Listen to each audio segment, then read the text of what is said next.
Hello, dear friend. I'm glad you're here today. Today's reflection is one that touches something that's ancient in each of us, something I believe all humans long for, and too many have learned to live without. Today we're exploring this question. And this question is, what does belonging look like to you?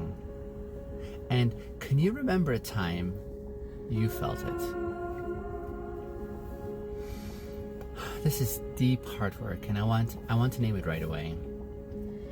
Listen carefully, listener. If belonging feels foreign to you, if it's something you've only tasted in brief moments,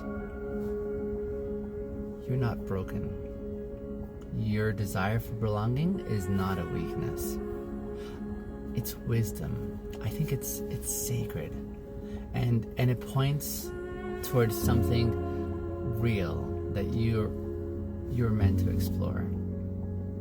So, like we usually do, let's begin gently in this process of our self-reflective questions. But before we do, let's just take a grounding breath together. Would you?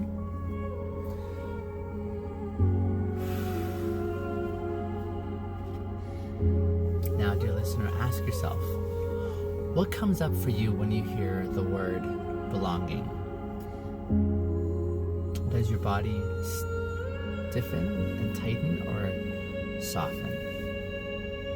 Do you feel warmth or hesitation?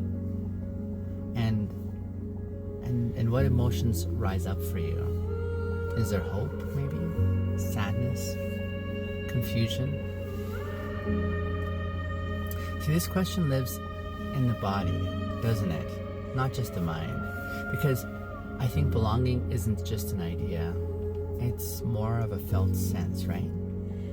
It's the knowing that says, I am safe here and I am welcome here. I don't have to become someone else to be held here. Let's go a little bit deeper. What does belonging look like to you? Not to society. I'm not interested in that. I'm not interested in what it means to social media. Not to anyone else. And I want to know, what does belonging look like to you? Is it an emotional safety? A shared silence, perhaps? Is it being remembered without having to remind people that you exist?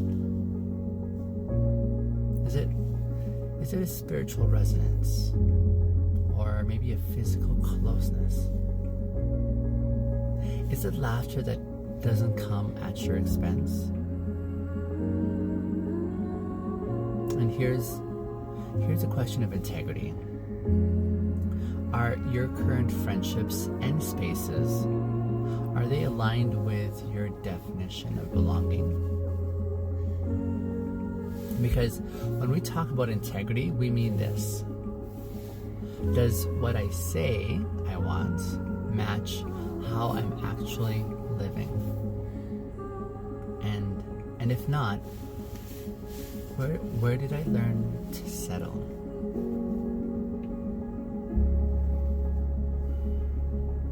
Can you remember a specific moment in your life where you felt true belonging? Even if it was just one?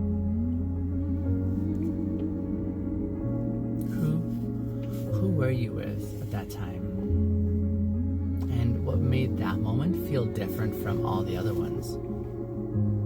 Maybe it was subtle, like sitting in a car in silence with someone who didn't need you to perform.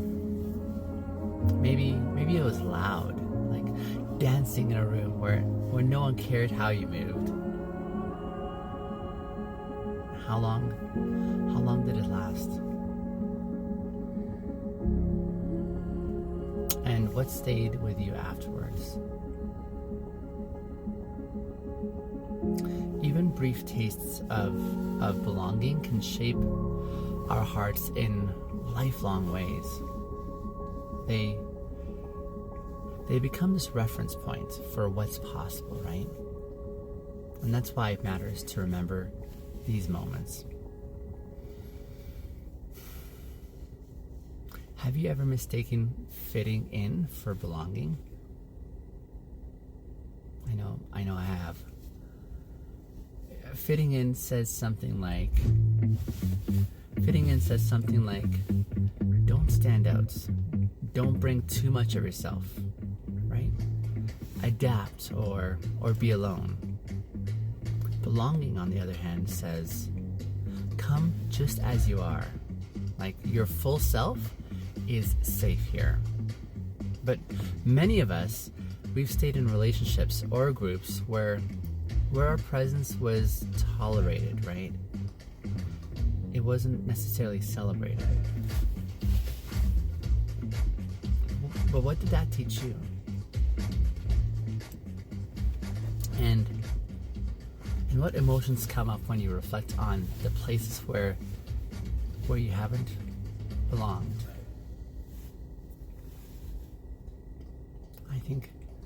I think that kind of grief, it matters, right? Because it's real. And it's not too late to move towards something better. So if belonging feels distant or confusing to you, I want to offer some gentle ways to explore. What would it look like for you to consider writing a letter to your younger self and describing what true belonging is, and let them know that it actually exists, even if they've never seen it? I wonder what it would be like to visualize a space where you feel completely at home. Like, what colors are in that space? And who's present? Or who isn't present?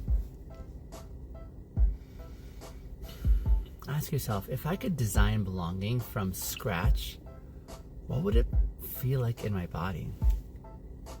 Because you get to redefine belonging now. Like, you are no longer at the mercy of what was handed to you, maybe in childhood, or even what you conceptualized in the culture that you grew up in. As we close together, let's just take another grounding breath, shall we?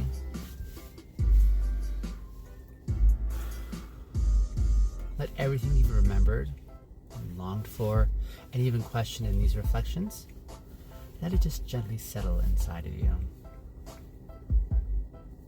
And then, as you're doing that, ask yourself, what did I learn about the relationship that I have with belonging today? And where in my life do I want more of this feeling? How do I want to experience more of this in my life? And most importantly, what small step could I take toward creating or seeking belonging today? Perhaps that looks like speaking honestly in a space where you usually stay silent and quiet. Maybe it's reaching out to someone safe and sharing just a bit more of your heart. Or you can maybe consider journaling about the kind of friendships and communities that you want to build or be a part of.